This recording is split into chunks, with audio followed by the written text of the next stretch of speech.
আসসালামু আলাইকুম রহমতুল্লাহ। আমরা এই মাইয়াদের সামনে বসে আছি, দাঁড়িয়ে আছি সবাই জানাজা করার জন্য। আমাদের ভালো লাগতো যদি এটা স্বাভাবিক চিন্তা হতো। আমরা বলতে পারতাম যে মানুষ মরণশীল, তাকে একদিন যেতে হবে, কিন্তু এটা একটা স্পষ্ট হত্যাকাণ্ড। এই যে মেয়েটা 18 বছর বয়স, তাকে বিয়ে দিয়েছে 1 বছর আগে, এটা একটা স্পষ্ট হত্যাকাণ্ড। শ্বশুর বাড়ির লোকেরা তাকে মেরে কোনো খবর না দিয়ে হাসপাতালে নিয়ে যাওয়ার পরে তারা বলেছে, এই বাড়িতে বলেছে যে আপনার মেয়ে মরে গেছে, আত্মহত্যা করেছে, ইত্যাদি ইত্যাদি।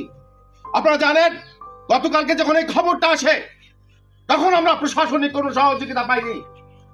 আমার মেয়ে মরে গেছে, মাত্র 18 বছর বয়সে মরে গেছে, কিন্তু আমরা কোনো প্রশাসনিক সহযোগিতা পাইনি।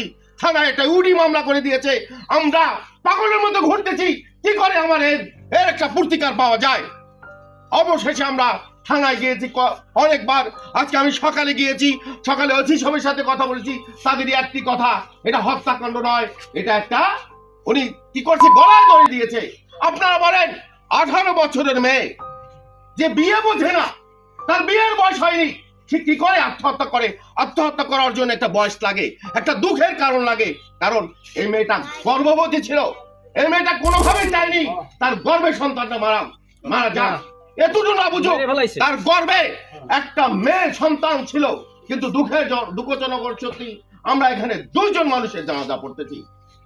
আমরা পরে ওসি সাহেবের কাছে গেলাম, তিনি আমাকে বললেন, দেখেন আমাকে এখানে ইউডি মামলা হয়েছে, ইউডি মামলা হওয়ার পরে আমরা আর কোনো মামলা নিতে পারি না। আমরা আইনও জানি, আমরা আদালতও জানি, এ কথা মনে করার কোনো কারণ নাই। আইনের কোনো ধারা আমরা জানি না। আমরা সাধারণ মানুষ অনেক বেশি আইন জানি। এই সাধারণ মানুষ লেখাপড়া করি, এখানে অনেক ছেলে মেয়ে আছে লেখাপড়া করে।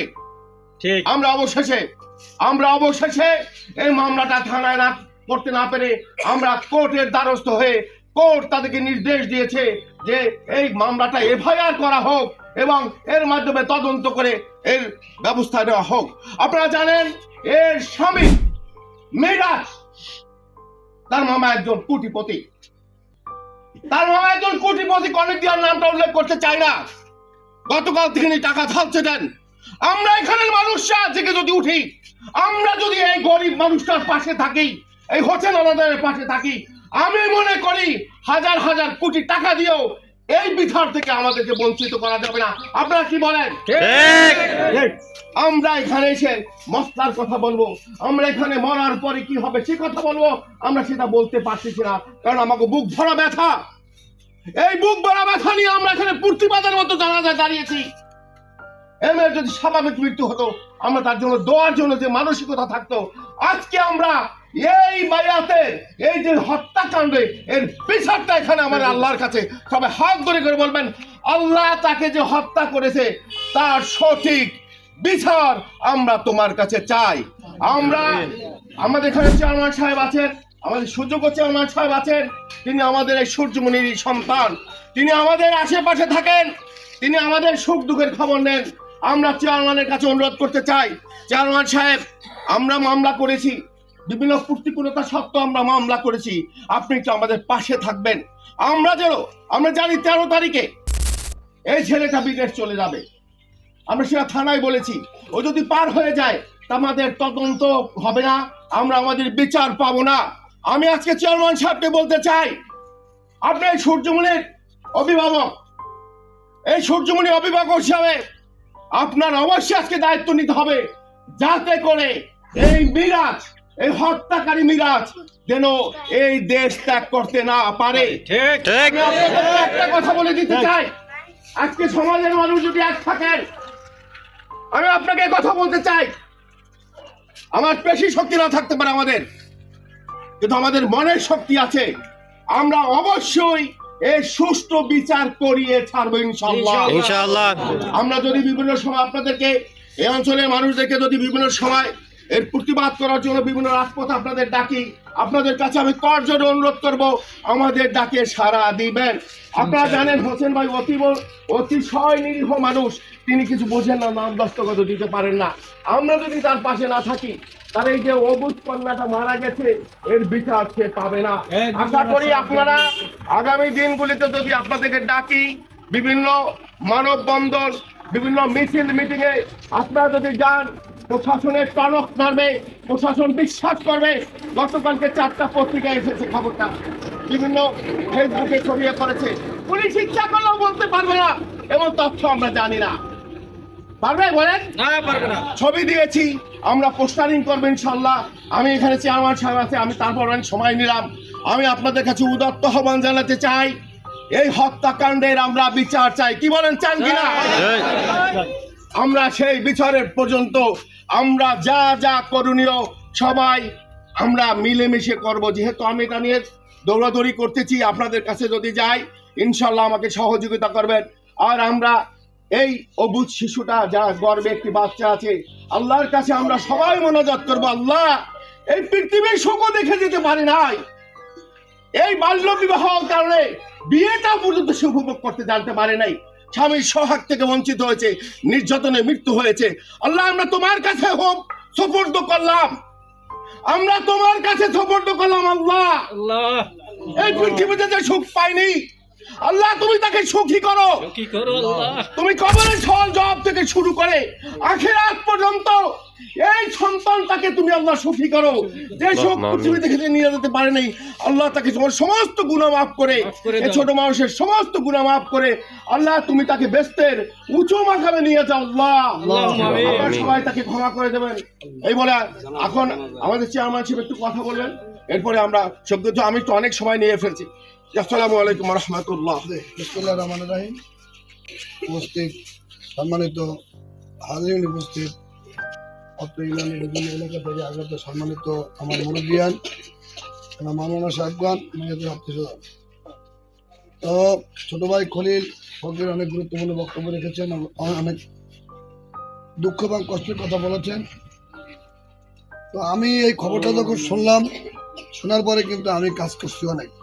আপনারা সে জানেন, আমি একাধারে থানায় 3বার ওসির সাথে আমার কথা হয়েছে, দারোগাদের সাথে কথা হয়েছে, মিজানের সাথে কথা হয়েছে, আমার মেয়ের যে মামা তাদের সাথে আমার একাধিকবার কথা হয়েছে, তারপরে আমাদের মুসলাম ভাই সেখানে গিয়ে তার সাথে আমার কথা হয়েছে। তো আমি ওসি সাহেবের সাথে কথা বলছি, সে খলিলতে বলো যে উড়ি মামলা হয়েছে, তারপর পোস্টমর্টমের রিপোর্ট আসবে, তারপরে তদন্ত করে মামলা নেওয়া হইবে, এটা তাদের ধারা। আমি তাকে বলছি যে মামলাটা নেন, নিয়ে আপনি তদন্ত করে, বলছে না পোস্টমর্টম বা রিপোর্ট আসলে তারপর হবে। যার যার আইনের ধারা এসেছে চলে। আমি তখন বলছি, মিজানকে বলছি এবং যে ফোন দিয়েছে তাদেরকে বলছি যে আপনারা পটুয়াখালী কোর্টে কালকে একটা মামলা করেন। আমি কিন্তু সর্বপ্রথম বলছি যে আপনারা পটুয়াখালী হারুন পাতাও ছিল, হারুন পাতার সাথেও আমার কথা হচ্ছে কয়েকবার যে তোমরা পটুয়াখালীতে ওটা মামলা করো, যেহেতু এখান থেকে কেস আর ইডি মামলা নিয়েছে, ওই মামলা নেবে না, তোমরা কোর্ট থেকে কেসটা করো। আমি যত প্রকার সহযোগিতা আমার মোবাইল যুগে লাগে আমি করছি, তারপর খোঁজ নিয়েছি কখন আসতেছে, কখন আসবে, কখন জানাজা হবে, সেটা অপেক্ষা ছিলাম। তো ওই মেয়ে কিন্তু আমারও আত্মীয়, মূলত তার নানা বাড়ি কিন্তু আমার হিন্দুকুলে বাড়ি, আবার তার নানা বাড়ি আবার কিন্তু আমাদের এই যে মিঠাপুকুর, বিভিন্ন আমাদের ফরিদ শিকদার, তার সম্ভবত মনে হয় খালাতো বোন বা এরকমের কিছু হবে, সেইভাবে বিভিন্ন যে আমাদের রশিদ আছে ওর ভাগ্নি। তো যাই হোক, এই কষ্ট আমরাও অনেক কষ্ট পেয়েছি। তখন জানতে পারলাম বিভিন্নভাবে যে হাত ভেঙে গেছে, পিড়াইছে, বুকে চড়ছে, তাকে কানের বালা বেঁকা হয়ে গেছে, অনেক অত্যাচার টর্চারিং করছে। এ কথাটা তাদের মুখ থেকে শুনছি। এবং আমি যখন বিভিন্ন জায়গায় ফোন দিলাম, সরকারি কর্মকর্তা যারা আছে তারা বলে এরকম কোনো ঘটনা ঘটে না, ফাঁসি দেয়। যাই হোক, তার সাথে আমি বার্গেনিং না করলাম। এখন যখন মামলা হয়েছে, মামলাটা কোর্টে থানাতে, কোর্ট থেকে থানা আসছে, এখন তদন্ত হবে। পোস্টমর্টমের রিপোর্ট না বাইরেন পর্যন্ত এটা ভালো একটা সুরা হবে না, তদন্ত হবে। তো আমরা যারা আছি আন্দোলন করেন, মানববন্ধন করার চেষ্টা করেন।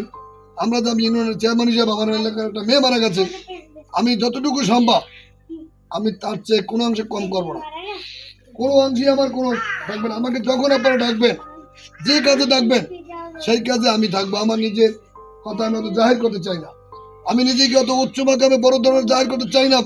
বিলকু তোমার নাম কি ফলে পড়েছে, এটা আমার ইউনিয়নের মেয়ে, আমি ইউনিয়নের চেয়ারম্যান, আমার অনেক কষ্ট আছে, আমার অনেক কষ্ট লাগে। আমরা এটার সুষ্ঠু বিচার দাবি করছি। সুষ্ঠু বিচারের জন্য আপনারা আমাদের সাথে থাকবেন। যে কোনো প্রোগ্রাম আসবে খলিল সাহেবকে বলবো, আর এলাকার যারা আছেন দেবেন, সেই প্রোগ্রামের আমি অগ্রভাগে থাকবো। এবং এর বিচার যতদিন না হবে ততদিন পর্যন্ত আমি চেয়ারম্যান আনোয়ার হোসেন বাচ্চু, ততদিন পর্যন্ত আমি আমার সহযোগিতা আমি যেভাবে হোক, গোপনে হোক, সামাজিকভাবে হোক, আমি চালিয়ে যাব। এ ব্যাপারে কোনো আপোষ নাই, আদত নাই।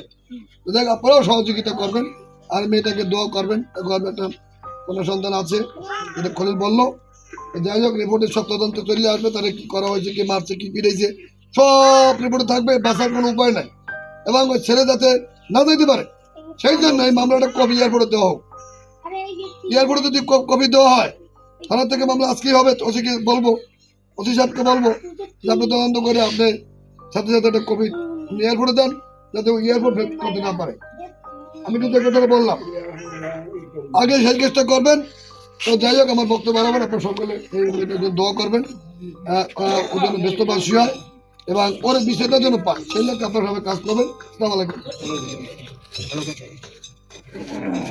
জনগণের সচেতনতা চাকর দূরে এই পিছনে কেবলার মধ্যে আদায় করে দিচ্ছে আল্লাহ